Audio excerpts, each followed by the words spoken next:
Christmas అనే మాటకు క్రీస్తుని ఆరాధించటం అనేది చెప్పాను, రైట్. అయితే దేవుని బిడ్డలారా, యేసుక్రీస్తు భూమి మీదకి రావడం అనేది మనకందరికీ తెలిసిన విషయమే. స్తోత్రం చెప్పాలి గట్టిగా. అయితే ఇక్కడ మనం ఆలోచన చేస్తే పరిశుద్ధ గ్రంథంలో 4 సువార్తలు ఉన్నాయి. 4 సువార్తలు. 1 మత్తయి సువార్త, 2 మార్కు సువార్త, 3 లూకా సువార్త, 4 యోహాను సువార్త. ఈ 4 సువార్తలు కూడా యేసు ప్రభువు యొక్క జన్మము, మరణము, పునరుద్ధానము చెప్పాలి, అవునా? కానీ 2 సువార్తల్లోనే ఆయన జననం గురించి ఉంది, ఇంకో 2 సువార్తల్లో ఆయన జననం గురించి లేదు. మత్తయి సువార్త, లూకా సువార్తలోనే ఆయన జననం గురించి ఉంది. తర్వాత మార్కు సువార్త కానీ యోహాను సువార్త కానీ ఆయన జననం గురించి ఉండదు, ఆయన పుట్టుక ఉండదు. ఆ 2 సువార్తల్లో మనం జాగ్రత్తగా పరిశీలన చేస్తే స్తోత్రం చెప్పాలి. అయితే దేవుని బిడ్డలారా, మనం ఆలోచన చేస్తే ఇక్కడ 4 కూడా యేసు ప్రభు వారిని 4 రకాలుగా పరిచయం చేశారు భూలోకానికి. మత్తయి యూదుల రాజుగా పరిచయం చేశాడు, రాజుగా పరిచయం చేశాడు మత్తయి. మార్కు శావకునిగా పరిచయం చేశాడు. ఎట్లా పరిచయం చేశాడు? శావకునిగా పరిచయం చేశాడు. లూకా మనుష్య కుమారునిగా పరిచయం చేశాడు. ఎట్లాగా? మనుష్య కుమారుడిగా పరిచయం చేశాడు. కానీ యోహాను భక్తుడు మాత్రము దేవుని కుమారునిగా పరిచయం చేశాడు. స్తోత్రం చెప్పాలి గట్టిగా. ఈ 4 కూడా 4 రకాలుగా యేసుక్రీస్తు ప్రభు వారిని పరిచయం చేశారు. ఎందుకు ఈ విధముగా? పరిశుద్ధాత్ముడే కనుక వాళ్ళ చేత రాయిస్తే ఒకే కోణంలో రాయాలి కదా, ఒకే రీతిలో రాయాలి కదా. రాజనో, శావకుడనో, మనుష్య కుమారుడనో, దేవుని కుమారుడనో రాయాలి. కానీ 4 కోణాల్లో కూడా ఎందుకు రాయించారు? పరిశుద్ధాత్ముడు ఎందుకు రాయించాడంటే, దేవుడు 4 కోణాల్లో కూడా నీకు అర్థం కావాలి. దేవునికి మహిమ కలుగును గాక. ఏదో ఒక కోణంలో ఆయన చూడడానికి వీల్లేదు. 4 కోణాల్లో కూడా ఆయన్ను చూడాలి, ఆయన్ని తెలుసుకోవాలి, ఆయన్ని గ్రహించాలి. అసలు దేవుడు ఎవరు, ఆయన ఉనికేమిటి, ఆయన స్వరమేమిటి, ఆయన మహిమేమిటి, ఆయన ప్రత్యక్షత ఏమిటి, అసలు ఎందుకు ఆయన ఈ సృష్టిని చేశాడు, ఎందుకు ఆయన ఈ సృష్టిని చేసిన తర్వాత ఇన్ని విధాలుగా వీటన్నిటినీ ఎందుకు నిర్మించాడు, ఇవన్నీ కూడా మనకు తెలియాలి అంటే దేవుడు 4 కోణాల్లో మనకి తెలియాలి. స్తోత్రం చెప్పండి. ఒక్క కోణంలో తెలియడానికి వీల్లేదు. అందుకనే మత్తయి చేత ఒక రకంగా, మార్కు చేత ఒక రకంగా, లూకా చేత ఒక రకంగా, యోహాను చేత ఒక రకంగా ఆ పరిశుద్ధాత్మ దేవుడు సువార్తలు అందించాడు మనకి. 4 సువార్తలు. కాబట్టి మనము ఈ 4 సువార్తలను పరిశీలన చేస్తే ఆయన మనకు యూదుల రాజుగా మనకి కనబడుతున్నాడు, శావకునిగా మనకి కనబడుతున్నాడు, మనుష్య కుమారునిగా మనకి కనబడుతున్నాడు, తర్వాత దేవుని కుమారునిగా మనకి కనబడుతున్నాడు. దేవునికి మహిమ కలుగును గాక. అసలు దేవుడు ఎవరు అన్నది మనం ఆలోచన చేసుకోవాలి. ఆయన ఉనికి ఏంటి అన్నది కూడా మనం అర్థం చేసుకోవాలి. ఈరోజు చాలామందికి దేవుని గురించి చాలా విషయాలు తెలియదు. దేవుని గురించి తెలియకుండానే దేవుణ్ణి ఆరాధిస్తున్నామంటారా మీరు అని మీరు అడగొచ్చు. తెలియదు, పాపం చాలామందికి తెలియదు. దేవుని గురించి తెలియదు, ఆయన జ్ఞానము గురించి కూడా తెలియదు. దేవుని యొక్క జ్ఞానము మహాజ్ఞానము. ఆ జ్ఞానాన్ని సంపాదించుకోగలిగితే దేవుడు నిన్ను ఆకర్షిస్తాడు. స్తోత్రం చెప్పాలి గట్టిగా. హల్లెలూయా. ఆ జ్ఞానము సంపాదించుకోవాలని నిత్యము ఆయన భూమి మీద తన కనుదృష్టి ఉంచాడు. సముద్రము నీళ్లతో నింపబడినట్లుగా లోకము నన్ను గూర్చిన జ్ఞానముతో నింపబడాలని దేవుడు మాట్లాడుచున్నాడు. సముద్రము నీళ్లతో ఎట్లా నింపబడిందో లోకము కూడా ఆయన్ను గూర్చిన జ్ఞానం కలిగి ఉండాలి. ఈరోజు ఆయన జ్ఞానము లేకుండా చాలామంది నశించిపోతూ ఉన్నారు. దేవుడు తన ప్రవక్త అయిన యెషయా ద్వారా కూడా అంటున్నాడు, జ్ఞానం లేకే నా ప్రజలు చెరపట్టబడుచున్నారు, నశించిపోతున్నారు అని మాట్లాడుతున్నాడు. ఈరోజు జ్ఞానము లేకపోవడం వలన చాలా ప్రమాదకరమైన పరిస్థితుల్లో మనం పడిపోతాం, దేవునికి దూరం అయిపోతాం. ఈ విషయాలు మనం చాలా జాగ్రత్తగా అర్థం చేసుకోవాలి. దేవుడు ఎవరు అన్నది మొదటి పాయింట్. 2, దేవుడు ఏమై ఉన్నాడు అన్నది 2వ పాయింట్. దేవునికి స్తోత్రం చెప్పాలి. దేవుడు లోకమును ఎందుకు సృష్టించాడు, తర్వాత లోకమును ఎందుకు ప్రేమించాడు, తర్వాత లోకమునకు ఎందుకు వచ్చాడు అన్నది మనం ఆలోచన చేయాలి. స్తోత్రం చెప్పండి గట్టిగా, హల్లెలూయా. అయితే మొట్టమొదటిగా నా ప్రశ్న ఏంటంటే, మీ అందరి దగ్గర నుంచి ఒక సమాధానం కోరుకుంటున్నాను నేను. ఏమిటి ఆ సమాధానం అంటే, దేవుడు పుట్టాడా వచ్చాడా చెప్పాలి. దేవుడు పుట్టాడా వచ్చాడా? మరొక్కసారి ఆలోచించుకుని సమాధానం చెప్పండి. భూమి మీద ఆయన పుట్టాడా వచ్చాడా చెప్పాలి. యేసుక్రీస్తు పుట్టాడా వచ్చాడా? పుట్టాడా వచ్చాడా? వచ్చాడు అని రిఫరెన్స్ చూపించగలరా మీరు? రిఫరెన్స్ 2-3 చూపిస్తే సరిపోదు, సబ్జెక్ట్ లాక్ రావాలి. ఏ తీగి లాగితే ఏ డొంక కదులుతుందో ఆ తీగి లాగాలి, మొత్తం డొంక అంతా బయటకు వస్తుంది. దేవునికి స్తోత్రం చెప్పండి, హల్లెలూయా చెప్పండి ఇంకొకసారి.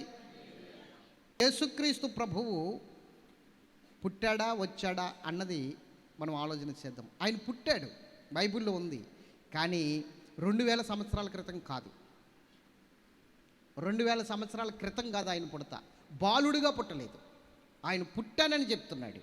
ఎప్పుడు పుట్టాడు, ఎక్కడ పుట్టాడు, ఎలా పుట్టాడు, ఏ విధంగా పుట్టాడు అన్నది మనం చూసుకోవాలా. స్తోత్రం చెప్పండి, అర్థమవుతుందా? ఎలా పుట్టాడు, ఏ విధంగా పుట్టాడు అన్నది మనం ఆలోచన చేసుకుందాం. చూద్దాం. సామెతల గ్రంథము 8వ అధ్యాయము 26వ వచనం. ఆయన ఎప్పుడు పుట్టాడో చూపిస్తాను నేను మీకు. ఆయన ఎప్పుడు పుట్టాడో చూపిస్తాను.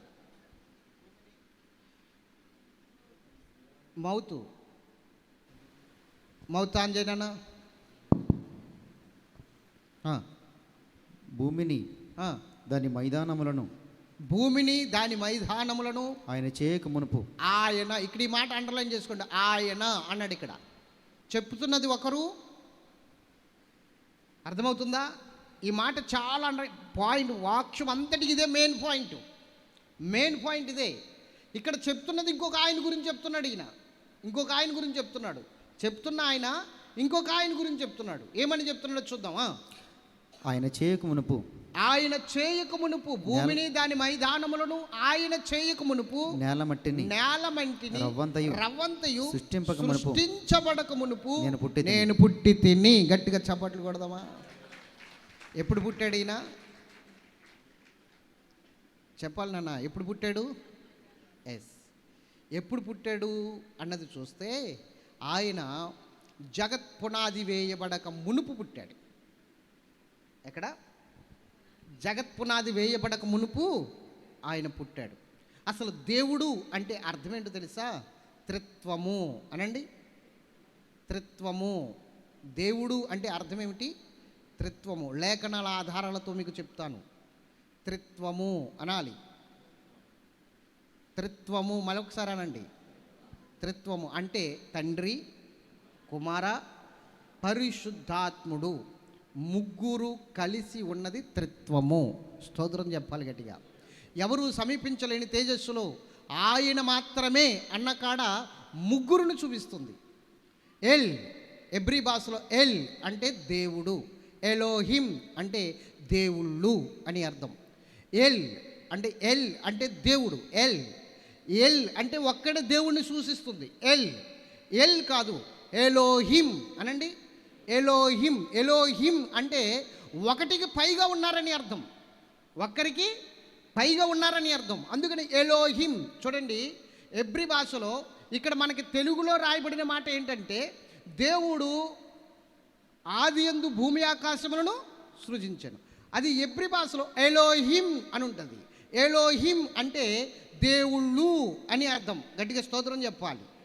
చెప్పండి. ఎల్ అంటే దేవుడు, ఎలోహిం అంటే అర్థం దేవుడు. మరి ముగ్గురు ఉన్నారా, నలుగురు ఉన్నారా, ఐదుగురు ఉన్నారా, లేకపోతే ఒక్కడే ఉన్నాడా?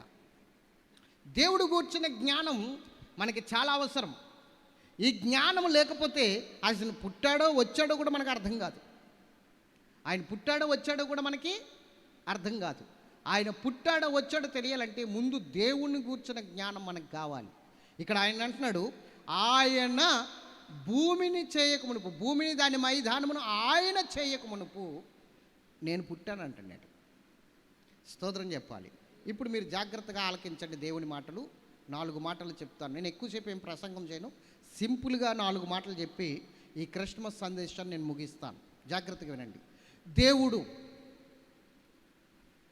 ఎవరూ సమీపించలేని తేజస్సులో ఆయన మాత్రమే అమరుడై ఉన్న దేవుడు. అమరుడై ఉన్నప్పుడు ఆయన ఒక్కరుగా ఉన్నారా, ముగ్గురుగా ఉన్నారా అన్నది మనం ఆలోచన చేస్తే ముగ్గురుగా ఉన్నాడు. ఆయన ఎప్పుడు పుట్టించాడు ఆయన అంటే ప్రధాన దానిగా ఆయన్ని పుట్టించాడట. ఆయన్ని ఎవరిని? యేసుక్రీస్తుని. చెప్పండి. సృష్టిలో ప్రధానమైన దానిగా చెప్పాలి. సృష్టిలో చూద్దాం, చూడండి. అదే సామెతల గ్రంథము 25వ అధ్యాయము ఒక్కసారి చదవండి.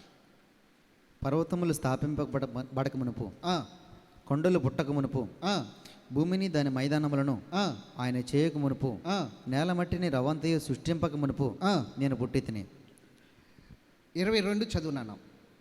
పూర్వకాలమందు తన సృష్టి ఆరంభమున తన కార్యములలో ప్రథమైన దానిగా యెహోవా నన్ను కలుగజేశాను. చాలు.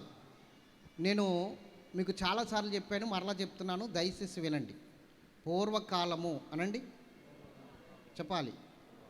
అనాది కాలము, ఆది కాలము, ఈ మూడిట్ల గురించి తెలిస్తేనే కానీ బైబిల్ అర్థం కాదు మనకి. పూర్వకాలము, అనాది కాలము, ఆది కాలము, ఈ 3 చాలా గొప్ప సబ్జెక్టులు. ఈ 3 గొప్ప సబ్జెక్టులు ఇప్పుడు ఇక్కడ రాయబడిన మాట. పూర్వకాలమందు తన సృష్టి ఆరంభమున తన కార్యములలో ప్రధానమైన దానిగా యెహోవా నన్ను కలగజేశాను. ప్రధానమైనదిగా కలగజేశాడట యెహోవా. ఎవరిని? యేసుక్రీస్తు ప్రభువుని. ఆయన అమరుడై ఉన్న ఆయన వాక్కును తీసుకుని కుమారుడిగా చేసుకుని కుడిపార్శ్వమును కూర్చుండబెట్టుకున్నాడు. ఆ తేజస్సులోనే వాక్కుని తీసుకుని కుమారునిగా చేసుకుని కుడిపార్శ్వమును కూర్చుండబెట్టుకున్నాడు. ఇది యోహాను భక్తుడు 1:1 అంటాడు తన సువార్తలో. ఆదియందు వాక్యముండెను, వాక్యము దేవుని యొద్ద ఉండెను, ఆ వాక్యము దేవుడై ఉండెను. ఇక్కడ ఈ మాట మనకు అర్థం కావాలి. ఆదియందు వాక్యముండెను. ఆది ఎందంటే యెహోవా కలగజేసిన వాక్యము, ఆయన వాక్యము. నెక్స్ట్ ఆ వాక్యము దేవుని యొద్ద ఉంది. ఎక్కడుంది? దేవుడెవరు?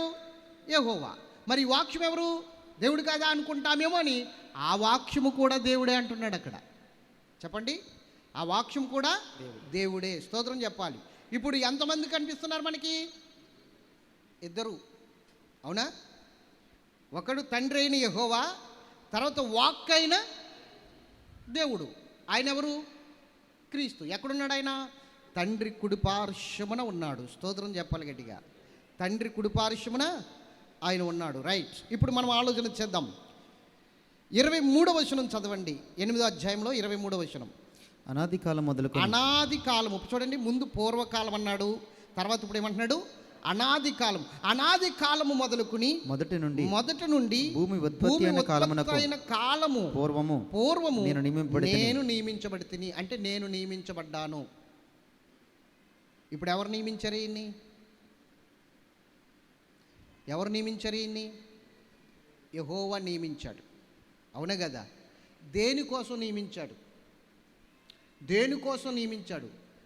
సృష్టి ప్రారంభములోనే, అంటే అసలు సృష్టి అంతు లేకుండా ముందు దేవుడు యెహోవా. ఆ యెహోవా ఏం చేశాడో తెలుసా?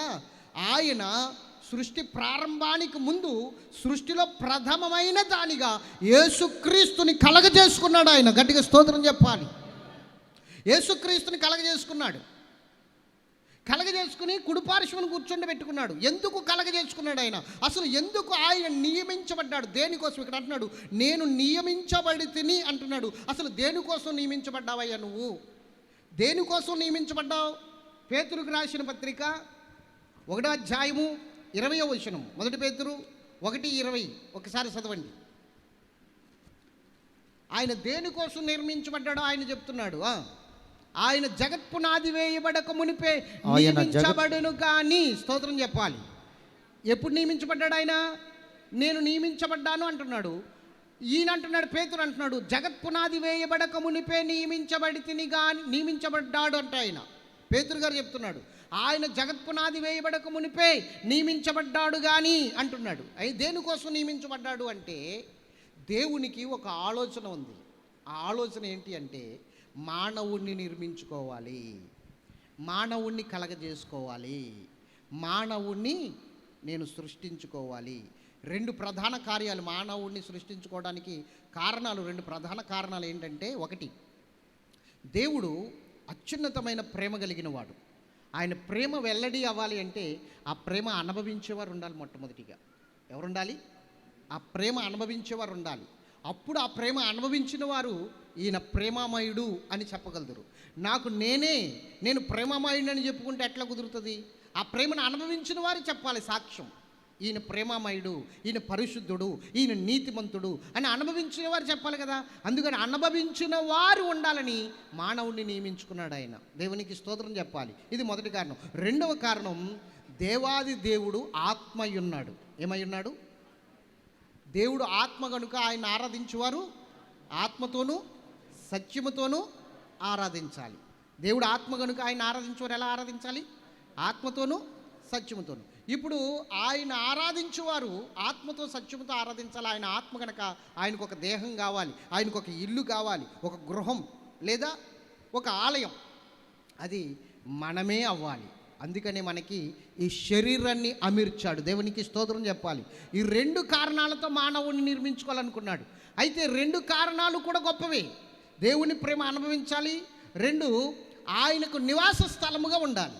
ఇప్పుడు ఆయనకి ఇంకొక ఆలోచన వచ్చింది. ఒకవేళ మానవుడు నాకు నివాస స్థలముగా ఉండడానికి వీలు లేకుండా పాపం చేసి పడిపోయి పతనమైపోతే, వాడి పతనంలోనికి వెళ్ళిపోతే ఏమిటి పరిస్థితి అనుకుని, అప్పుడు ఈ మానవుణ్ణి ఆయన ఎదుట, ఎవరి ఎదుట చెప్పాలి, ఎందుకు నియమించబడ్డాడో యేసుక్రీస్తు చెప్తున్నాను. ఎఫెసీ పత్రిక 1:4 ఆయన ఎందుకు నియమించబడ్డాడో ఇప్పుడు ఆ మాటలు మనం చూద్దాం. ఎట్లనగా తన ప్రియునియందు తనకు ఉచితముగా మనకు అనుగ్రహించిన తన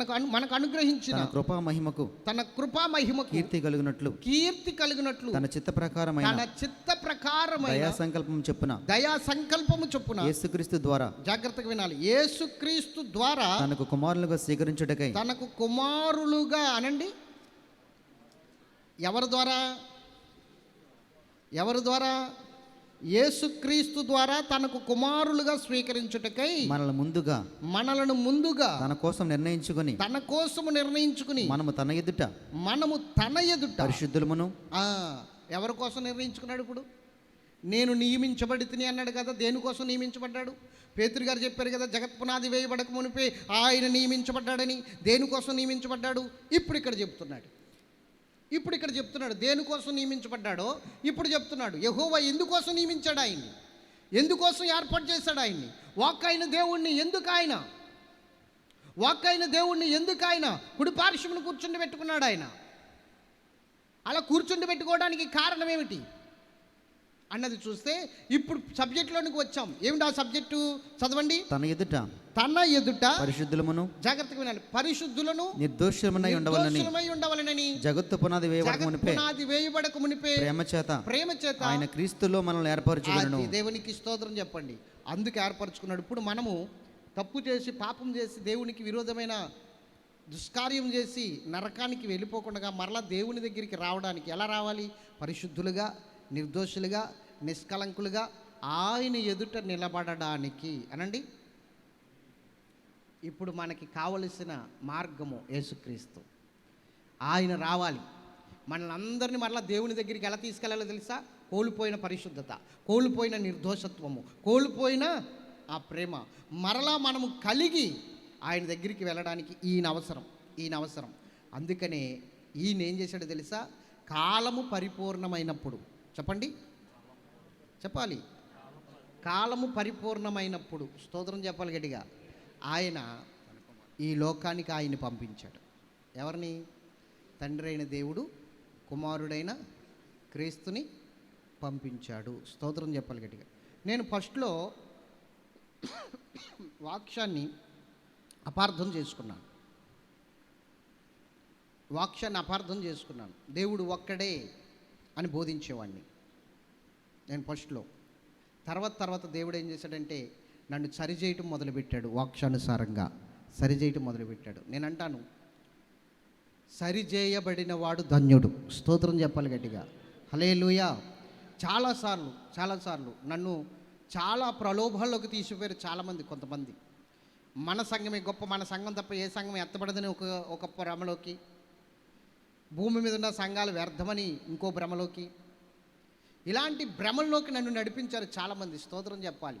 కానీ దేవుడు ఏం చేశాడంటే నన్ను సరి చేసుకుంటూ వచ్చాడు. నేను బలిపీఠం మీద ఒప్పుకునేవాడిని, ఇదిగో ఈ విషయంలో దేవుడు నన్ను సరిచేశాడు, ఈ విషయంలో నన్ను సరిచేశాడు దేవుడని. నేను సిగ్గుపడను, విశ్వాసం ఎదుటి ఒప్పుకోవడానికి సిగ్గుపడను. ఎందుకంటే దేవుడు సరి చేసినప్పుడు నేను ఎందుకు సిగ్గుపడాలి? తప్పు చేసినప్పుడు తప్పు సరిదిద్దుకోవడంలో సిగ్గెందుకు పడాలి? కాబట్టి ఈ వాక్యం ద్వారా దేవుడు నన్ను సరి చేశాడు, ఈ వాక్యం ద్వారా దేవుడు నాకు మరలా సహాయం చేసి మరలా నిలబడడానికి సహాయం చేశాడు అని నేను ఖచ్చితంగా అందరూ ఎదురుకుండా చెప్పుకుంటాను. అలా చెప్పుకోకపోతే ఆయన దృష్టికి నేను వేషధారణ అయిపోతాను. నేను పట్టిన కుందేలకు 3 కాళ్ళు అన్నట్లుగా బెంకములాడను. సరిచేయబడాలి, ఎవరైనా సరే సరిచేయబడాలి. సేవకులేమిటి, విశ్వాసులేమిటి, సువార్థికులేమిటి, ప్రవక్తలేమిటి, ఎవరైనా సరే సరిచేయబడాలి. ఒక విషయం చెప్తాను. యెషయా 5 అధ్యాయాలు తాను ఇష్టానుసారంగా ప్రవచనాలు చెప్పుకుంటూ వెళ్ళిపోయాడు. యెషయా ఇజ్రాయేల్ ప్రజల్ని చాలా భయంకరముగా విమర్శిస్తూ, వేలు పెట్టి చూపిస్తూ, వారికి తీర్పు తీరుస్తూ వెళ్ళిపోయాడు. కానీ ఉజ్జియా చనిపోయిన దినాల్లో దేవుడు ఒక అద్భుతమైన దర్శనము ఆయనకి ఇచ్చాడు. ఆ దర్శనంలో తన్ను తాను చూసుకోగలుగుతున్నాడు. ఎప్పుడు? దేవుడిచ్చిన దర్శనంలో తన్ను తాను ఎప్పుడైతే చూసుకోగలిగాడో ఆ దర్శనంలో అతనికి ఎలా కనబడుతుందో తెలుసా? ఒక రకంగా చెప్పాలంటే ఒక అర్థమే ఆ దర్శనం. తన్ను తాను చూసుకోవడానికి ఒక అర్థమే ఆ దర్శనం. ఆ దర్శనములో తన్ను తాను చూసుకుని అంటున్నాడు, అయ్యో నేను అపవిత్రమైన పెదవులు గలవాడను, అపవిత్రమైన పెదవుల గల వారి మధ్య నివసిస్తున్నాను, నేను పాపిని అని ఏడుస్తున్నాడు 6వ అధ్యాయం. మరి 5 అధ్యాయుల సంగతి ఏమిటి? 5 అధ్యాయులు కాదు, 6వ అధ్యాయంలో సరి చేయబడ్డాడు యెషయా ప్రవక్త. స్తోత్రం చెప్పాలి గట్టిగా. మనం సరిచేయబడటం అనేది ఎంతో ధన్యత. దేవుడు కృపుంటేనే కానీ అలా సరిచేయబడం. అర్థమవుతుందా? నిజంగా దేవుడు అవకాశం ఇచ్చాడంటే, సరి చేసుకునే అవకాశం ఇచ్చాడంటే దానికి అర్థం ఏంటో తెలుసా? దేవుడు మనల్ని ప్రేమిస్తున్నాడని అర్థం. దేవుడు మనకి దూరంగా ఉండడానికి ఇష్టపడట్లేదని అర్థం. ప్రేమిస్తున్నాడు కాబట్టి సరి చేసుకోమని, నువ్వు నాకు దూరం అవ్వకూడదు అబ్బాయి, నీవు నాకు దూరం అయిపోయి నీ ఇష్టానుసారంగా వెళ్ళి నాశనానికి వెళ్ళిపోకూడదు, ఇదిగో నీవు సరి చేసుకుని నా వైపుకు రా, సరి చేసుకునే అవకాశం ఇస్తున్నానని దేవుడు సరి చేసుకునే అవకాశం ఇస్తున్నాడంటే అది ఎంత గొప్ప విషయము. దానికి ఎందుకు సిగ్గుపడాలి? నేను ఫలానప్పుడు తప్పు చేశాను, ఫలానప్పుడు ఈ విషయంలో తప్పు చేశాను, ఫలానప్పుడు ఈ విషయంలో నేను పొరపాటు పడ్డాను అని చెప్పుకోవడంలో తప్పేం లేదు. అది సరిచేయబడడం. స్తోత్రం చెప్పాలి. నేను అంటున్నాను, చాలాసార్లు నేను వాక్యం విషయంలో చాలా భ్రమపడ్డాను. కానీ దేవుడు బైబిల్ గ్రంథాన్ని అర్థం చేసుకునే జ్ఞానము నాకు ఇచ్చినప్పుడు, నేను చదువుతున్నప్పుడు త్రిత్వము కళ్ళ ముందు కనబడుతుంది. త్రిత్వము కళ్ళ ముందు కనబడుతుంది. దేవునికి మహిమ కలుగును గాక. చెప్పండి ఇంకొకసారి. హల్లెలూయా, హల్లెలూయా. తండ్రి, కుమార, పరిశుద్ధాత్మ దేవుడు.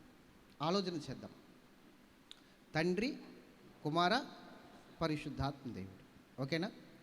పౌలు గారు తండ్రి అయిన దేవుని ప్రేమ, కుమారుడైన క్రీస్తు రక్షణ, కృప, పరిశుద్ధాత్మని సహవాసము మీకు కలుగును గాక.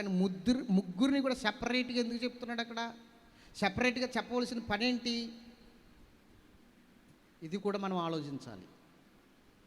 మనం కూడా ఆశీర్వాదం ఇచ్చినప్పుడు ముగ్గురిని సెపరేట్గా తీసుకొచ్చి ఆశీర్వాదాలు ఇస్తాం కదా, ఇది కూడా మనం ఆలోచించాలి. స్తోత్రం చెప్పాలి గట్టిగా. హల్లెలూయా. మీకు అర్థమవుతుందా?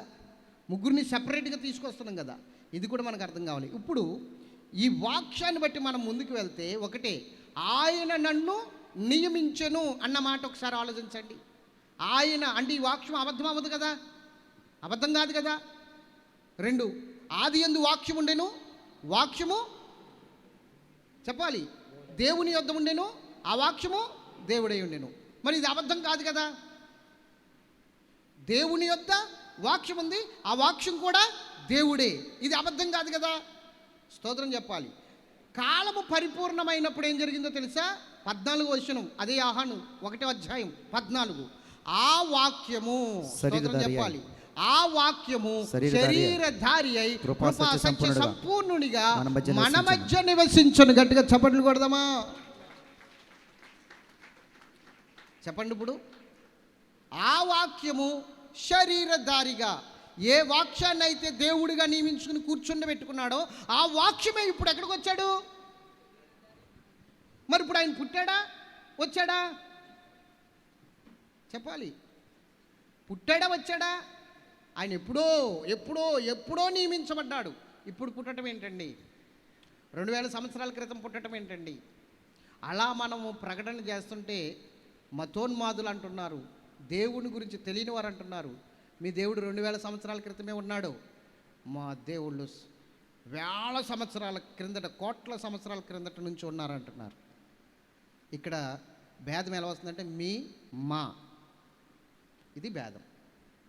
నేను అంటాను, లాభాని ఇంట్లో యాకోబు 20 సంవత్సరాలు ఉన్నాడు. ఎన్ని సంవత్సరాలు? 20 సంవత్సరాల్లో కూడా లాభాన్ని సాక్ష్యం ఏంటి తెలుసా?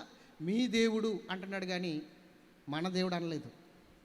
ఒక్కరోజు 20 సంవత్సరాలు ఒక్క రోజును కూడా నీ దేవుడైన యెహోవా చేత నేను ఆశీర్వదించబడ్డాను నువ్వు రావడం బట్టి అన్నాడు కానీ మన దేవుడు అన్నమాట అతను చెప్పలేకపోయాడు. అలా ప్రవర్తించలేకపోయాడు యాకోబు. అక్కడ అలాంటి సాక్ష్యం కలిగి జీవించలేకపోయాడు లాభాని ఇంట్లో యాకోబు.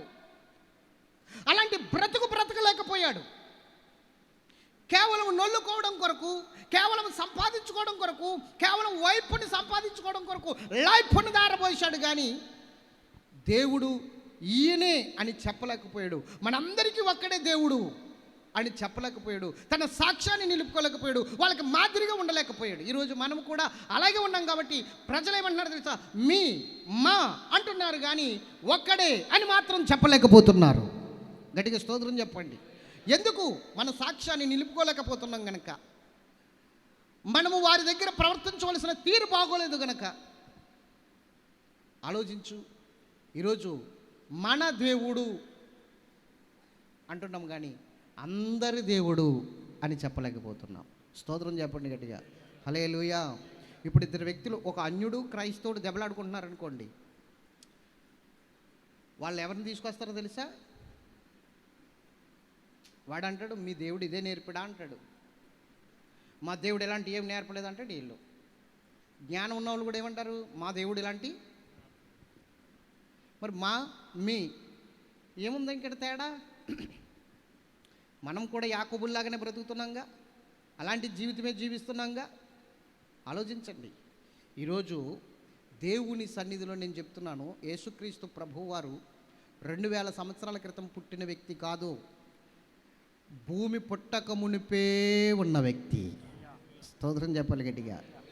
ఎక్కువ చెప్పేమి విసిగించను కానీ 2 మాటలు చెప్పి నేను ముగించేస్తాను. ఇంకా సమయం 11 అయిపోతుంది. రేపు దినాన్ని బట్టి కూడా ఆరాధన ఉంది. రేపు ఆరాధనలో చాలా మంచి సబ్జెక్టు, గుంపరులు చెప్పిన సబ్జెక్టే మీకు చెప్పాలనుకుంటున్నాను. కాబట్టి సిద్ధపడి రండి. స్తోత్రం చెప్పాలి గట్టిగా. హల్లెలూయా చెప్పండి. యేసుక్రీస్తు ప్రభువు వారు పుట్టాడా వచ్చారా? పుట్టాడా వచ్చాడా? తిమోతి పత్రికలు అంటాడు, పాపులను రక్షించడానికి క్రీస్తు లోకమునకు వచ్చాను. వచ్చాడా పుట్టాడా? వచ్చాడు. మరి దేవదూత మీ కొరకు దావీదు పట్టణమందు రక్షకుడు పుట్టి ఉన్నాడు అన్నాడు. మరి దేవదూత చెప్పింది వాస్తవమా? దేవదూత చెప్పాడు కదా, అది వాస్తవమా? పౌలు గారు చెప్పింది వాస్తవమా? దేవదూత గొప్పడు కదా పౌలు గారి కన్నా, చెప్పాలి. మరి దేవదూత చెప్పింది వాస్తవమా? పౌలు గారు చెప్పింది వాస్తవమా? ఏది వాస్తవం ఇప్పుడు? స్తోత్రం చెప్పాలి గట్టిగా. అర్థమవుతుందా మీకు? గ్రహిస్తున్నారా? పౌలు గారు చెప్పింది ఆత్మానుసారమైన బోధ. స్తోత్రం చెప్పాలి గట్టిగా. కానీ దేవదూత ఎవరికి చెప్పాడు తెలుసా? గొల్లలకు చెప్పాడు. గొల్లలు ఆత్మానుసారమైన బోధన అర్థం చేసుకోలేరు కదా, అందుకని వాళ్ళకి అక్షరానుసారమైన బోధ చేశాడు అక్కడ దేవదూత. అక్షరము సంపుని కానీ ఆత్మ జీవింపజేస్తుంది. ముందు అక్షరముతో ప్రారంభించిన నీవు తర్వాత ఆత్మ ద్వారా పరిపూర్ణుడు కావాలి. దేవునికి స్తోత్రం చెప్పాలి. హల్లెలూయా.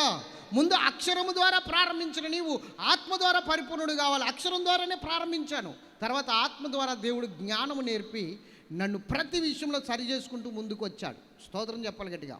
త్రిత్వం గురించి 2 మాటలు చెప్పి నేను ముగిస్తాను. స్తోత్రం చెప్పాలి గట్టిగా. హల్లెలూయా. హల్లెలూయా. పరిశుద్ధ గ్రంథంలో త్రిత్వానికి చాలా గొప్ప విలువ ఉంది, ప్రాముఖ్యత ఉంది. త్రిత్వానికి.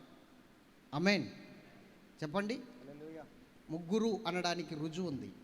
ముగ్గురు అనడానికి ఒకటి, నరుని చేసేటప్పుడు దేవుడు అన్నాడు మన పోలికలో మన స్వరూపమందు అన్నాడు. అది బహువచనాన్ని సూచిస్తుందా లేదా? అంటే కలుపుకోలుతనాన్ని చూపిస్తుందా లేదా? మన అంటే ఇప్పుడు నేను అక్కడ కూర్చున్నాను, వాళ్ళిద్దరు అక్కడ ఉన్నారు, లేదా నా భార్య ఉంది ఇక్కడ కూర్చున్నాను, నా భార్య ఏదో అంటున్నాను, మనము హైదరాబాద్ వెళ్దాం అన్నాను. అంటే నా భార్య ఉంది కాబట్టి అన్నాను కదా మనం అని. నా భార్య లేదనుకోండి, నేను హైదరాబాద్ వెళ్ళాలి అనుకుంటాను, నేను అనుకుంటాను, అవునా? ఇప్పుడు నాకు ఇంకొకళ్ళు ఉన్నారు సాయము, అప్పుడు నేను వెళ్ళి మనము అన్నాను. అంటే పక్కన ఎవరు ఉంటేనే కదా మనం అన్న మాట వస్తుంది. అప్పుడు ఆయన ఏమంటున్నాడు, మన పోలికలో మన స్వరూపమందు నరుణ్ణి చేసేదమా అంటున్నాడు. స్తోత్రం చెప్పాలి. అక్కడ చూడండి మాట ఎంత ఆశ్చర్యకరంగా ఉందో. నరుణ్ణి చేయుదమా అంటే నీ అభిప్రాయం ఏంటి అని అడుగుతున్నట్టే కదా ఇక్కడ. చేయుదమా అంటే మన పోలికలో మన స్వరూపమందు నరుణ్ణి చేద్దాం రండి అనలేదు ఆయన. చేయుదమా అన్నాడంటే అసలు నీ అభిప్రాయం ఏంటి, నీ ఆలోచన ఏంటి? అవునా కాదా? స్తోత్రం చెప్పాలి గట్టిగా. ఇది మొదటి పాయింట్. తర్వాత బాబేలు గోపురాన్ని చూడడానికి వచ్చినప్పుడు కూడా మనము దిగిపోయి అంటాడు. అక్కడ ఏమంటాడు? మనము దిగిపోయి వారు కట్టిన వారిలో ఒకరి మాట ఒకరికి తెలియకుండా అక్కడ వారి భాషను తారుమారు చేయడం రెండే. దేవునికి మహిమ కలుగును గాక. మనము అన్నాడంటే ఎవరిని తీసుకెళ్తున్నట్టు? ఇప్పుడు దేవదూతలనా, 24 పెద్దలనా? మాట్లాడరు ఏంటండి? చెప్పాలి. దేవదూతలనా, 24 పెద్దలనా? చెప్పాలి. హల్లెలూయా, హల్లెలూయా. నేను ఒక విషయం చెప్తాను. దేవుణ్ణి యెహోవా దూతగా పరిచయం చేసుకున్నాడు తను తాను. 2 మనుష్యులుగా కూడా పరిచయం చేసుకున్నాడు ఆయన. ఎలాగా? మరి లోక ప్రవక్త ఏం చెప్పాడు? తన స్వార్థలో ఎలా పరిచయం చేయడు యేసుక్రీస్తుని? ఎలా పరిచయం చేశాడండి యేసుక్రీస్తుని? లోక చెప్పాలి. నశించిన దాన్ని వెతికి రక్షించడానికి మనుష్య కుమారుడు వచ్చానండి. అంటే ఒక మనిషిగా అతన్ని పరిచయం చేశాడు, మనుష్య కుమారునిగా పరిచయం చేశాడు. ఎస్, ఒక మనుష్య కుమారునిగా పరిచయం చేశాడు. ఇప్పుడు మీరు ఆలోచన చేయండి, దేవుణ్ణి యెహోవా దూతగా మనం చూడొచ్చు. ఎలా చూడొచ్చు? యెహోవా దూతగా. 2 మనుష్యునిగా కూడా ఆయన్ని చూడొచ్చు. చూడకూడదా? మిమ్మల్ని అడుగుతున్నాను నేను, చూడొచ్చా చూడకూడదా? ఎస్, మీకు బాగా అర్థం అవడానికి. అబ్రహాం దగ్గరికి 3 వ్యక్తులు వచ్చారు, భోజనం చేశారు, అబ్రహాంని ఆశీర్వదించారు. అందులో 2 వ్యక్తులు ఎక్కడికి వెళ్ళారు తెలుసా? సొదొమ పట్టణం వెళ్ళారు. ఈ యెహోవా అబ్రహాం దగ్గర మిగిలిపోయాడు, మాట్లాడుతున్నాడు అబ్రహాంతో. ఈ 2 వ్యక్తులు ఎక్కడికి వెళ్ళారు? సొదొమ పట్టణం వెళ్ళారు. ఇప్పుడు సొదొమ పట్టణం వెళ్తే అక్కడ ఏమని రాసి ఉంటుందండి? దేవదూతలని రాసి ఉంటుంది. తర్వాత ఆ 2 మనుషులు అని రాసి ఉంటుంది. స్తోత్రం చెప్పాలి గట్టిగా, మీకు బాగా అర్థం అవ్వాలి. ఒకటి దేవదూతలని రాసి ఉంటుంది, తర్వాత ఆ 2 మనుషులు. అంటే ఇప్పుడు మనుషులు అనుకోవాలా, దేవదూతలు అనుకోవాలా, దేవుళ్ళు అనుకోవాలా? ఈ జ్ఞానమే ఉండాలి మనకి. లేదంటే మనము వాక్యాన్ని తేడాగా అర్థం చేసుకోగలుగుతాం, గ్రహించుకోలేం. అక్కడ దేవదూతలని రాసింది, నెక్స్ట్ మనుష్యులు అని కూడా రాసింది, 2 మనుష్యులు అని రాసింది. అట్లా కాదు, వారు కూడా దేవుడే. స్తోత్రం చెప్పండి గట్టిగా. తండ్రి, కుమార, పరిశుద్ధాత్మ. వారి పోలికలోనే మనం ఉన్నాం, వారి ఆశీర్వాదంతోనే మనం ఉన్నాం. ఇప్పుడు వారు 3 కూడా దేవుని యొక్క శక్తి మనందరి మీద కుమ్మరిస్తున్నారు. వారు 3 ఉన్నారు. ఎలా ఉన్నారో నేను మీకు ఒక మాట చెప్తాను. స్తోత్రం చెప్పాలి గట్టిగా. ఇక్కడ మనం ఆలోచన చేస్తే చూడండి, ఎఫెసీ పత్రిక మనం నేర్చుకోవలసిన జ్ఞానం ఏంటో ఇక్కడ చెప్తున్నాడు. 3వ అధ్యాయము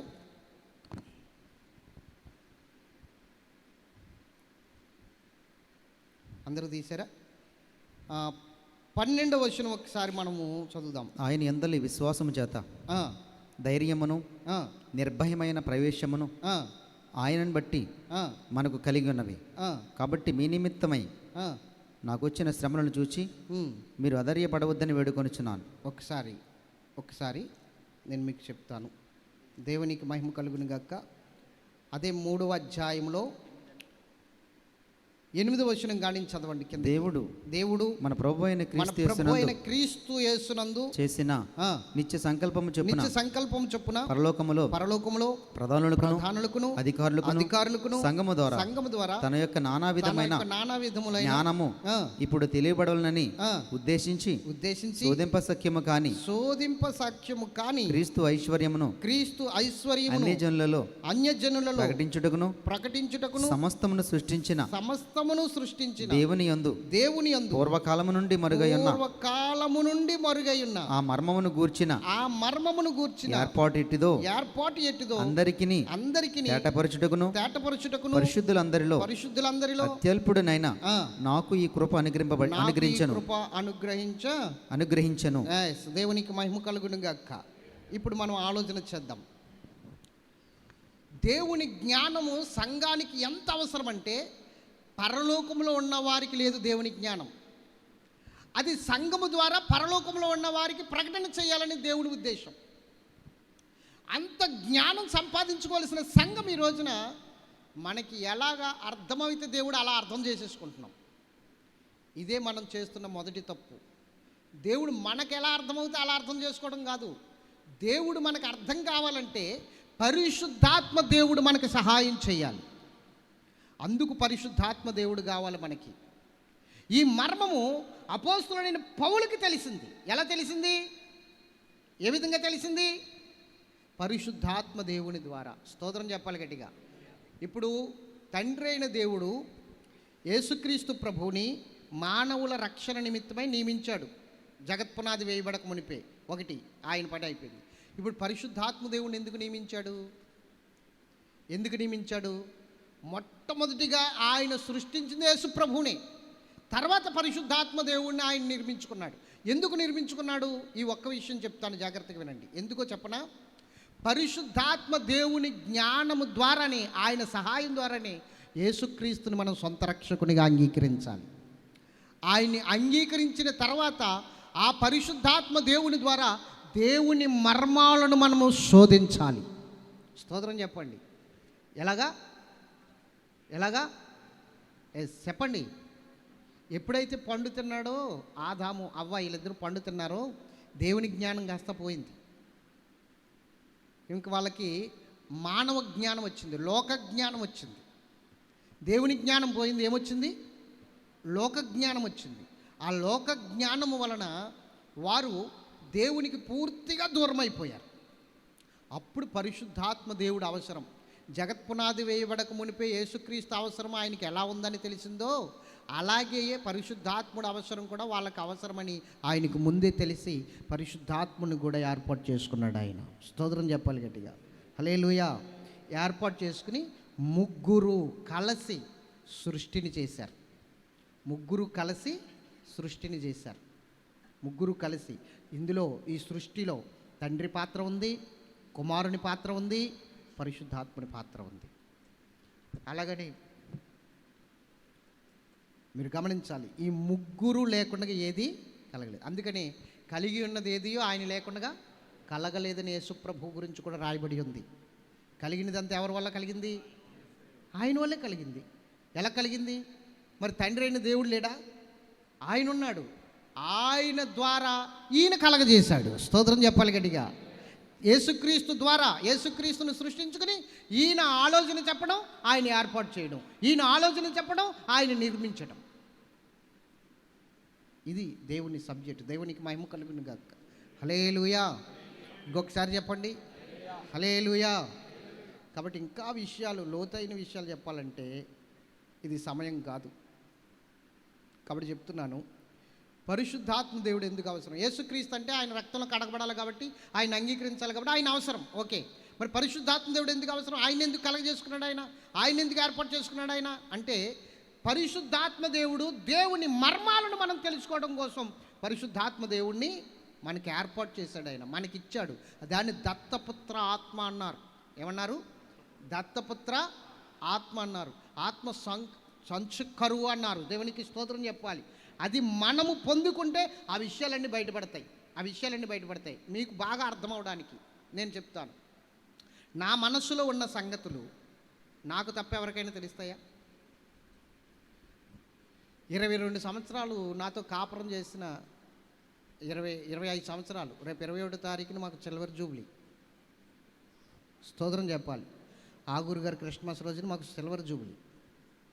మరి ఏం చేస్తాడని చూడాలి అక్కడ. దేవునికి మహిమ కలుగును గాక. హల్లెలూయా. 25 సంవత్సరాలు నాతో కాపురం చేసింది ఈమె.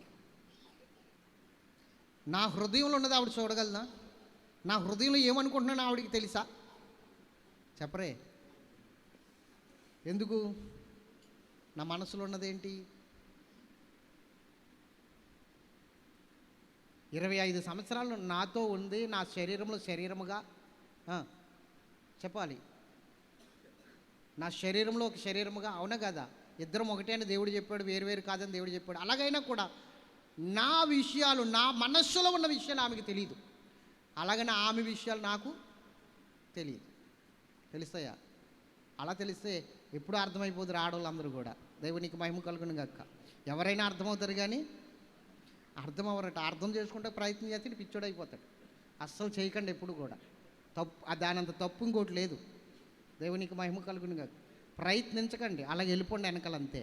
దేవునికి మహిమ కలుగును గాక. అదే మీకు మేలు శుభము కలుగును గాక. ఆమె దేవునికి మహిమ కలుగును గాక. ఇంకా అర్థం చేసుకోవాలని ప్రయత్నించి ఎప్పుడు కూడా. బాబు మీకే చెప్తున్నాను నాన్న సంటి, అంతే కదా? స్తోత్రం చెప్పండి. మంచిది. ఎవరికీ అర్థం కాదు కదా. నా మనస్సులో ఉన్నది నాకే తెలుస్తుంది. మరి దేవుని సంగతులు తెలియాలంటే చెప్పండి. మీకు బాగా అర్థమవడానికి కూడా చెప్తాను. నేను 6వ తరగతి ఏదో గంటికెళ్ళి 7వ తరగతిలో కూర్చున్నాను హాజరును బట్టి. 7వ తరగతి మాత్రం చాలా అద్భుతంగా పాస్ అయ్యాను, అన్ని సున్నాలతో. స్తోత్రం చెప్పాలి. అంటే మీకు అర్థమైపోయి ఉంటుంది ఇంపాటికి. మొత్తం బ్యాక్కి వెళ్ళిపోయాను, ఏమీ లేదు. ఫెయిల్ అయిపోయాను, ఇంక మానేశాను. సినిమా వాల్ పోస్టర్లో కూడా ఎలా చదివాడిని తెలుసా? మా, కా, రా ఇలా ఒక్కో అక్షరం గుడించుకుని చదివేవాళ్ళని. నాకు అక్షర జ్ఞానం కూడా సరిగ్గా లేదు.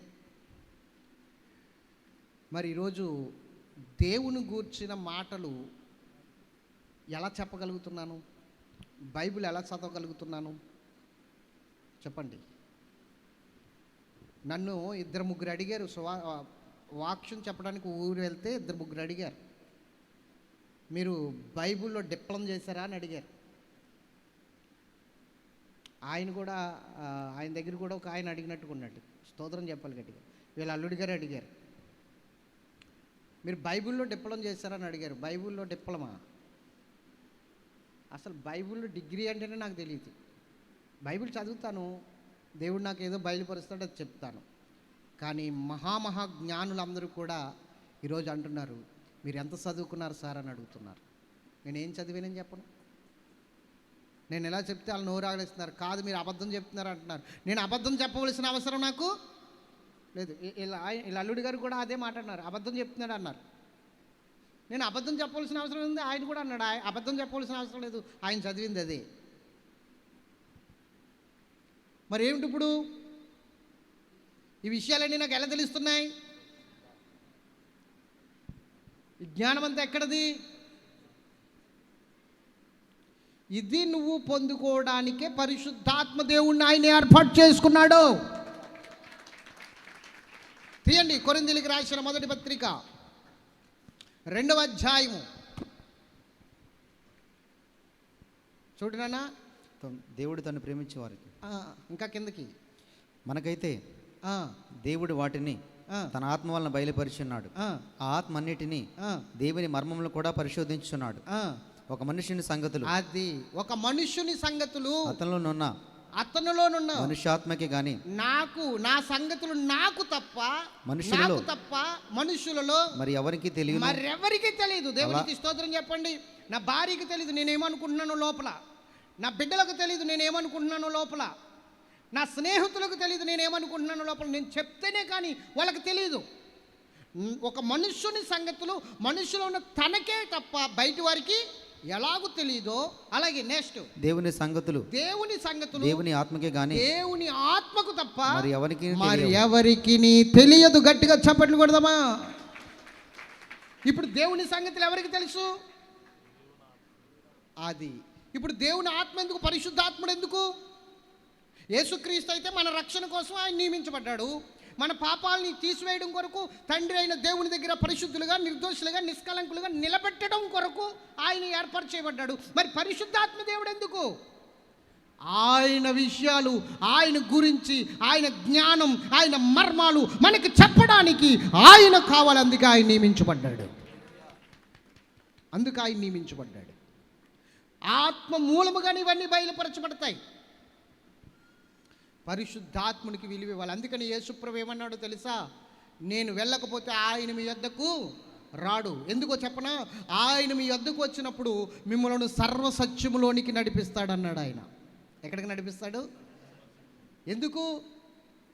ఆయన ఎందుకు నడపాలి? యేసుప్రభు నడపలేడు సర్వసత్యంలోనికి. ఆయన రావాలి. ఆయన వచ్చి ఆయన జ్ఞానం, దేవుని జ్ఞానం మనకు నేర్పాలి.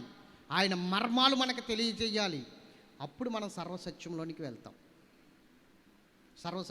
వెళ్తాం. స్తోత్రం చెప్పండి. హల్లెలూయా. ఇప్పుడు చెప్పండి, ఆయన ఎప్పుడు పుట్టాడు? 2000 సంవత్సరాల క్రితమా? చెప్పాలి. భూమి రవ్వంతయు చెయ్యబడక మునిపే, అసలు భూమి లేనప్పుడే ఆయన ఉన్నాడు. ఏమీ లేనప్పుడు, అంతా శూన్యముగా ఉన్నప్పుడే ఆయన ఉన్నాడు. అందుకే ఆయన ఆది సంభూతుడు అని రాయబడి ఉంది. ఎవరైనా? ఆది సంభూతుడు. ఆదిలో ఉన్నవాడు, ఆది సంభూతుడు. ఆయనకు ముందు ఏమీ లేదు, ఆయన తర్వాత ఏమీ లేదు. అందుకని ఆయన ఆది అంతము. దేవునికి మహిమ కలుగును గాక. ఆయనకు ముందు ఏమీ లేదు, ఆయన తర్వాత యేసుక్రీస్తు ప్రభువారు ఈ లోకానికి రావడానికి ముఖ్య కారణం మానవ జాతిని మరలా దేవుని కుమారులుగా మార్చడానికి ఈ లోకానికి ఆయన వచ్చాడు. మరి ఎంతమంది ఈ అవకాశాన్ని ఉపయోగించుకుంటారో నాకు తెలియదు. మానవ జీవితంలో నుంచి దేవుని స్వభావంలోనికి, దైవత్వంలోనికి, ఆ దైవత్వంలోనికి ఎంతమంది దాటి వెళ్తారో, మరణంలో నుండి జీవంలోనికి ఎంతమంది దాటి వెళ్తారో వాళ్ళందరికీ ఆయన ఉపకారి అయి ఉన్నాడు. సహాయం చేయడానికి సిద్ధంగా ఉన్నాడు. ఈరోజు చెప్పండి, యేసుక్రీస్తు ప్రభువారు మొన్న పుట్టిన దేవుడు కాదు. అక్షరానుసారంగా ఒక కన్య గర్భాన్ని ఎన్నుకున్నాడంతే. ఒక నిష్కలంకురాలి గర్భాన్ని ఆయన ఎన్నుకున్నాడంతే. ఎన్నుకుని ఆ గర్భంలో ప్రవేశించాడు. ఆయన ప్రవేశించాడు. స్తోత్రం చెప్పాలి గట్టిగా. యేసు ప్రభు ఎప్పుడున్నాడో తెలుసా? అబ్రహాము పుట్టక మునుపు ఉన్నాడు ఆయన. స్తోత్రం చెప్పండి. అంటే అబ్రహాం పుట్టక మునుపు అంటే అబ్రహాంకు ముందున్న వారి తర్వాత పుట్టాడా? లోకమే పుట్టక మునుపు ఉన్నాడు ఆయన. దేవునికి మహిమ కలుగును గాక. హల్లెలూయా. యేసుక్రీస్తు ప్రభు వారు మన ప్రధాన యాజకుడండి. ఎవరైనా ప్రధాన యాజకుడిగానే వచ్చాడు. రొట్టు ద్రాక్షరసం పట్టుకుని అబ్రహాం దగ్గరికి మెల్కీషెదెకు క్రమంలో ప్రధాన యాజకుడిగా వచ్చి రొట్టె ద్రాక్షరసం ఇచ్చి దశమ భాగం తీసుకుని ఆశీర్వదించాడు అబ్రహాముని. తండ్రి సింహాసనం మీద కూర్చుంటాడు, కుమారుడు ప్రధాన యాజకుడిగా ఆలయంలో ఉంటాడు, పరిశుద్ధాత్ముడు అందరినీ సరెండర్లో పెడుతూ ఉంటాడు. స్తోత్రం చెప్పాలి గట్టిగా. హల్లెలూయా. చక్కగా నడిపిస్తూ ఉంటాడు. ఈరోజు మీకు చెప్తున్న ఈ మాటను బట్టి ఆలోచించండి. యేసుక్రీస్తు ప్రభువారి యొక్క పుట్టుక వేడుక మనం చేసుకుంటున్నాం. ఆయన జగత్పునాది వేయబడక మునిపే నేను పుట్టానని ఆయన అంటున్నాడు. నేను ఏర్పరచబడ్డాను అంటున్నాడు. నేను నియమించబడ్డాను అంటున్నాడు. మరి ఈరోజు ఈ పుట్టినరోజు వేడుక ఎందుకు చేస్తున్నాం మనం అంటే, అనేక మందికి ఈ సత్యాన్ని చెప్పడానికి, అనేక మందికి ఈ సత్యాన్ని వివరించి చెప్పడానికి స్తోత్రం చెప్పాలి గట్టిగా. హల్లెలూయా. యేసుక్రీస్తు ప్రభువు వారు లోకానికి వచ్చాడు. ఆయన చెప్పండి, నిన్న నేడు రేపు నిరంతరము ఏకరీతిలో ఉన్న దేవుడైన, ఏకరీతిలో ఉన్న దేవుడైన ఆయన వచ్చాడు, అంతేకాని పుట్టలేదు, వచ్చాడు. స్తోత్రం చెప్పాలి గట్టిగా. హల్లెలూయా. అక్షరము సంపును కానీ ఆత్మ చెప్పాలి, ఆత్మ జీవింప చేస్తాడు. దేవునికి స్తోత్రం చెప్పండి. కాబట్టి మనము దేవుని సన్నిధిలో ఏకాత్మ ఏక మనస్సు కలిగి బ్రతకాలి. కానీ ఈరోజు ఎలాగున్నారో తెలుసా, చాలామంది భార్య ఓ సంఘానికి వెళ్తే భర్త ఇంకో సంఘానికి వెళ్తున్నాడు, భర్త భార్య వేరే సంఘానికి వెళ్తే పిల్లలు ఇంకో సంఘానికి వెళ్తున్నారు. ఎందుకు? ఏమి లేదు ఇందులో, చెప్పండి. ఏం లేదు? ఏకాత్మ లేదు, ఏక మనస్సు లేదు. ఏకాత్మ ఏక మనస్సు లేకపోవడం వలన ఇలాంటి ప్రమాదాలు జరుగుతున్నాయి. సత్యం ఏమిటో గ్రహించుకోలేకపోతున్నారు, సత్యాన్ని బట్టి ముందుకు నడవలేకపోతున్నారు. ఒక ఆమెమో వేరే సంఘానికి వెళ్తుంది, ఆమె భర్త ఏమో వేరే సంఘానికి వెళ్తున్నాడు. ఇలాగే క్రిస్మస్ ఆడావుళ్ళు అన్నమాట. అప్పుడు కూడా ఈమె వెళ్ళిందేమో క్రీస్తు సంఘానికి, భార్య వెళ్ళింది ఏ సంఘానికి? క్రీస్తు సంఘం. క్రీస్తు సంఘంలో క్రిస్మస్లు చేయరు, తెలుసా మీకు? ఏం చేయరు? క్రీస్తు సంఘంలో ఏం చేయరు? భర్త అన్నాడంటే అదేమి సంఘమే చిచ్చి, సప్పగా ఉంటుంది, నేను ఎప్పుడు ప్రార్థనకు వచ్చినా తప్పట్లు కొట్టరు, హల్లెలూయా చెప్పరు, ఏం చెప్పరు, చిచ్చి నేను ఈ సంఘానికి రాను అని పెందుకొస్తు సంఘానికి వెళ్ళాడట ఆయన. ఎవరు? భర్త. అండ్ ఫ్రాన్సిస్ గారు ఏ సంఘానికి వెళ్ళాడు? పెందుకొస్తు సంఘానికి. దేవునికి మహిమ కలుగును కాక. ఈయనే సంఘానికి వెళ్ళాడు, ఈమె సంఘానికి వెళ్తుంది. అలాగంటావేంటి? మా నాన్న ఆ సంఘానికి వెళ్ళాడు, మా తాత ఆ సంఘానికి వెళ్ళాడు, నేను కూడా నీ దగ్గరికి రావడానికి కారణం ఈ సంఘంలోంచి వచ్చాను కదా, అప్పుడు ఈ సంఘాన్ని విడిచిపెట్టను అందట. ఎలాగ ఎడితే వేడు, నేను మాత్రం ఆ సంఘంలోకి రాను, ఉన్న విశ్వాసం పోతుంది, నేను ఆ సంఘానికి వెళ్తానని పెందుకొస్తు సంఘానికి వెళ్ళాడు ఈయన. పెందుకొస్తు సంఘంలో డిసెంబర్ క్రిస్మస్ వేడుకలు జరుగుతున్నాయి. ఆ వేడుకల్లో స్కిట్లు వేస్తున్నారు. ఎక్కడ ఇక్కడ ఏముండదు కదా. ఈయన చక్కగా వాక్యం చెప్తున్నాడు ఆ రోజు. ఎవరు? వాళ్ళ క్రిస్మస్ ఎట్టుకున్నారు, మనం ప్రార్థన ఎట్టుకుందాం, అసలు క్రిస్మస్ చేయకూడదు, దాన్ని మీకు రిఫరెన్స్ చూపిస్తానని ఆ రోజు మీటింగ్ ఎట్టాడు ఈయన. ఎవరు? స్తోత్రం చెప్పాలి గట్టిగా. క్రీస్తు సంఘం ఆయన. సరే అని చెప్పేసి వీళ్ళందరూ మీటింగ్ వచ్చారు, వాక్యం వింటున్నారు, చక్కగా వాక్యం వింటున్నారు. అక్కడ స్కిట్ వేస్తున్నారు వీళ్ళు. ఎక్కడ? పెందుకొస్తు సంఘంలో. ఆ స్కిట్లో రకరకాల వేషాలు వేశారు. అక్కడ మాత్రం ఆడెవడో, ఆడికి వేయాలనిపించిందేమో, ఆడికి దురాత్మ వేషం ఇచ్చారు. ఆడికి సాతానుడు వేషం. ముఖమంతా మడ్డాయిలు పూసేశారు, అక్కడక్కడ తెల్ల మచ్చలు పెట్టారు, సార్లు కూరలు పెట్టారు, 2 కొమ్ములు పెట్టారు, అస్థిపంజరానికి సంబంధించిన డ్రెస్ వేసేసారు. ఇడికి మొత్తం చూస్తే అస్థిపంజరమే. ఆ డ్రెస్ నల్లగా ఉంటుంది కదా, ఆ నల్ల డ్రెస్ వేసేసారు. అక్కడ స్కిట్ అయిపోయింది. ఇక్కడ వాక్యం జరుగుతుంది. ఈయన వాక్యం చెప్తున్నాడు తెలుసా, ఆ క్రిస్మస్లు ఆరాధనలు అంతా సాతానుడు కుయుతులు, అక్కడంతా సాతానుడే ఉంటాడు. సాతానుడు ఇలాగే మోసం చేస్తాడు మనల్ని. సాతానుడిని చాలా జాగ్రత్తగా మనము చితకత్రొక్కాలి, వాడితో యుద్ధం చేయాలి, అది ఇది అని చెప్తున్నాడు. సాతానుడి గురించి మొత్తం మొదలెట్టాడు. అంటే క్రిస్మస్లు అది ఇది మిగతా సంఘాలన్నీ సాతాను అడుగుదలలో ఉన్నాయని చెప్తారు వీళ్ళు. స్తోత్రం చెప్పాలి. దెయ్యాలు పోతాయి అక్కడ, ఆర్కెస్ట్రా వాళ్ళు దెబ్బ వేసేసరికి అని చెప్పాడు. ఇలా లేరులే ఇక్కడ. దేవునికి మహిమ కలుగును కాక. వాస్తవం ఏంటంటే ఆర్కెస్ట్రా వారు దెబ్బేస్తే దెయ్యాలు పోతాయి, దెయ్యాలు పోనవు. ఎందుకంటే సౌలుకి దెయ్యం పట్టుకుంటే దావీదు వీణ వాయిస్తే పోయింది. గట్టిగా స్తోత్రం చెప్పాలి. దెయ్యాలు పోవాలి అంటే దేవుడు చక్కటి సంగీతాన్ని మనకి ఇచ్చాడు. కానీ వీళ్ళేం చెప్తున్నారు, వాళ్ళు దెబ్బేస్తే దెయ్యాలు పోతాయి అక్కడ అని చెబుతున్నారు. దెయ్యాలు పోతే వెళ్ళేలాగని చెప్తున్నారు. అక్కడ స్కిట్ అయిపోయింది, అందరూ వెళ్ళిపోతున్నారు. ఈడేమో యాసన తీయకుండా వచ్చేస్తున్నాడు. ఈడు ముఖానికి మడ్డి రాసుకుని సాతనడు వేసుకుని తీయకుండా వచ్చేస్తున్నాడు. ఈలోగా వర్షం వస్తుంది. ఇందాక మనకు వచ్చినట్టు జడి పడింది.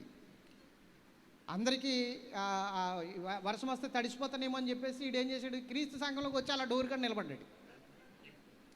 వర్షం దగ్గరికి వెళ్దామని చెప్పేసి ఆ డోర్ కాడ నిలబడ్డాడు. ఈయన వాక్యం చెప్తూ అలా ఆగిపోయాడు. ఆయన చూసి ఆగిపోయి మౌత్ ఇలా పెట్టేసి వెనకాల డోర్ ఉంటే అలాగే వెళ్ళిపోయాడు. ఇంకా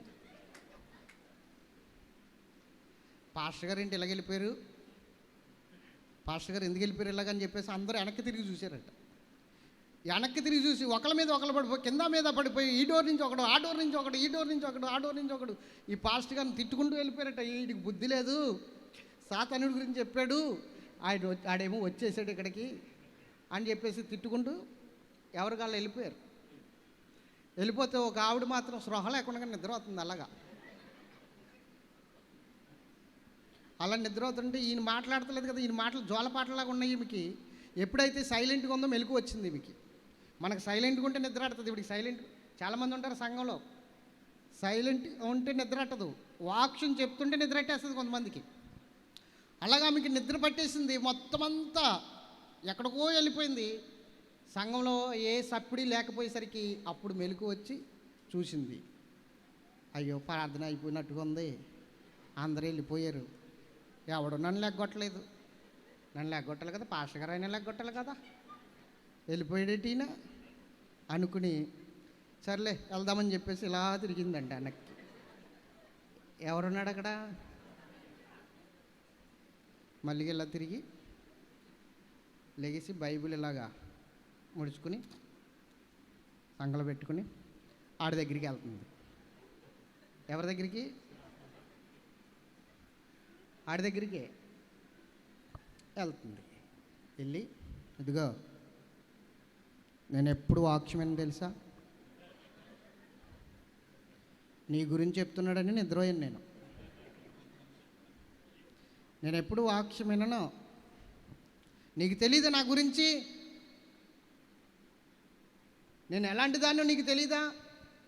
మా ఆయన గారికి తెలియకుండా 2 లక్షలు వడ్డీకి తిప్పుతున్నాను బయట. ఎవరికి తెలియకుండా? మా ఆయన గారికి తెలియకుండా. మా ఆయనకి తెలియకుండా ఇంకా చాలా పనులు చేస్తున్నానులే, ఆయనకి తెలీదు అందట. ఆడు యాసం ఇలా తుడుచుకుని రావి ఇంటికి వెళ్దాం అన్నాడట. ఎవడాడు? మీకు అర్థమైందా? దేవునికి మహిమ కలుగును. అదే వేరు సంఘాలకు వస్తే తలపోటు ఇదే. ఆడు వ్యాసం తుడుచుకుని బైబిల్ సంచులు ఎట్టుకో ఇంటికి వెళ్దాం ఉన్నాడు అన్నాడు. ఇంటికాడ భజనే. ఆ 2 లక్షలు ఎవడికి ఇచ్చావు, ఎన్నాళ్ళు వడ్డీ అంత తిన్నావు, మొత్తం సాతాను. దేవుడి దగ్గర ఒప్పుకోవాల్సింది ఎవరి దగ్గర ఒప్పుకుంటుంది? అది కథ. దేవునికి మహిమ కలుగును గాక. ఇంకొకసారి చెప్పండి. దేవుని బిడ్డలారా, ఆత్మీయ నడుపుదల లేకపోతే ఇలాంటి పరిస్థితులే వస్తాయి. ఇరుక్కుపోతావు, అన్ని విషయాల్లో ఇరుక్కుపోతావు, ఇరికించబడతావు. దేవుని ఆత్మ మూలమైన జ్ఞానము నీకు కావాలి. అందుకే పరిశుద్ధాత్మ దేవుడు నీకు అవసరమని దేవుడు చెబుతున్నాడు. ఆయన అవసరం మనకి. ఆయనకి దేవుడే విలువిచ్చాడు, ఆయన ఈ లోకానికి పంపించాడు. నేను ఒకటి చెప్పనా, తండ్రి అయిన దేవుడు ఇజ్రాయేల్ ప్రజల కోసం భూమి మీదకి వచ్చాడు, కొంతకాలమే ఉన్నాడు. యేసుక్రీస్తు దేవుడు, యేసుక్రీస్తు 33.5 సంవత్సరాలే ఉన్నాడు. పరిశుద్ధాత్మ దేవుడు యుగ సమాప్తి వరకు మనతో ఉంటున్నాడు. ఇప్పుడు ఎవరికి విలువ ఇవ్వాలి? మనం ఎవరికి ఇవ్వాలి? అది పాయింట్. కాబట్టి నేను వారి మూలుగులు వింటిని, వారిని విడిపించ దిగి వచ్చి తిని అన్నాడు. తండ్రి అయిన దేవుడు దిగి వచ్చాడు ఇశ్రాయేలును విడిపించడానికి. తర్వాత యేసుక్రీస్తు ప్రభు నశించిన దాన్ని వెతికి రక్షించడానికి ఆయన దిగి వచ్చాడు. ఇప్పుడు పరిశుద్ధాత్మ దేవుడు మనలను సిద్ధపరచడానికి ఆయన 2000 సంవత్సరాల క్రితం దిగి వచ్చి, క్రీస్తు శకం 30 సంవత్సరంలో ఆయన దిగి వచ్చి ఇప్పటికీ మనతోనే ఉన్నాడు. ఇప్పటికీ మనతోనే ఉన్నాడు ఆయన. కాబట్టి ఆయనతోనే మన సహజీవనం. ఎవరితో? యేసుక్రీస్తు ప్రభువు పరిశుద్ధాత్మ దేవునితోనే మన సహజీవనం. కాబట్టి ఆయనతోనే నడవాలి మనము. ఎంతమందికి అర్థమైంది వాక్యం? చెప్పండి, ఆయన పుట్టాడా వచ్చాడా?